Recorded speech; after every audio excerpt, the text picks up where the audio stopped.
सुप्रभात. जय जय रामकृष्ण हरी.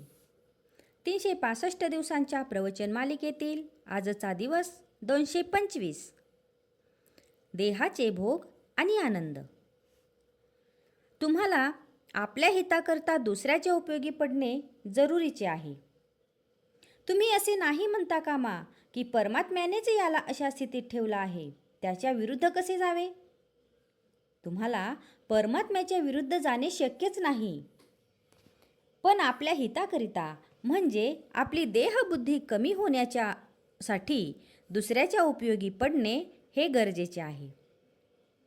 जसे लहान मुलांना खाऊ वगैरे दिला म्हणजे घरच्या यजमानाला पोहोचतो, तद्वत लोकांच्या उपयोगी पडले म्हणजे ते परमात्म्याला पोहोचते. परमात्म्याने पाठवलेली दुखणी, संकटे यामध्ये आनंद मानला पाहिजे.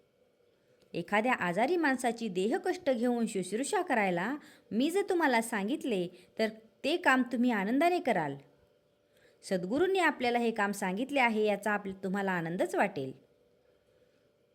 मग परमात्म्याच्या इच्छेने येणारी दुखणी, संकटे यांचाही तुम्ही का नाही आनंद मानावा? पण परमात्मा आपला सर्वस्वी हितकर्ता आहे असा तुमचा दृढ विश्वास आहे कुठे? परमात्म्याने धाडलेली संकटे त्यालाच दूर करायला कशी सांगावीत? दुसरे असे की भोग हा भोगलाच पाहिजे. आता जर भोगला नाही तरी पुढे भोगावा लागणारच आहे. देह सुस्थितीत असला म्हणजे देहाचा विसर पडतो असे तुम्ही म्हणता, पण तुम्हाला देहाचा खरा विसर कधीही पडत नाही. त्याची आठवण सामान्यपणे असतेच.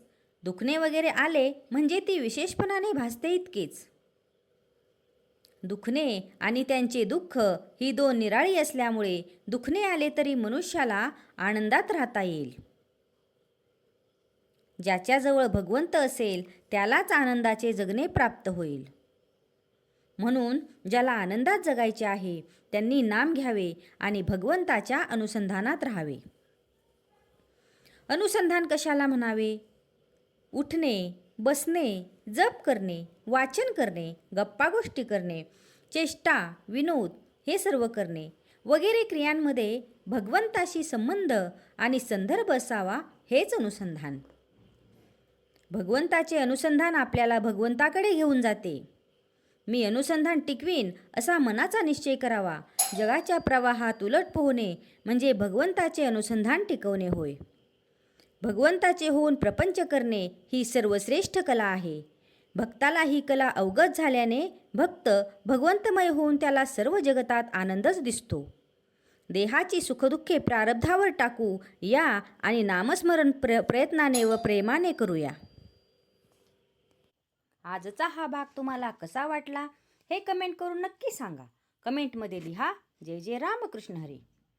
आणि अशाच अधिक माहितीसाठी आजच ब्रह्मांड नायक चॅनलला सबस्क्राईब करा आणि जास्तीत जास्त लोकांपर्यंत ही माहिती पोहोचवा. जय जय रामकृष्ण हरी.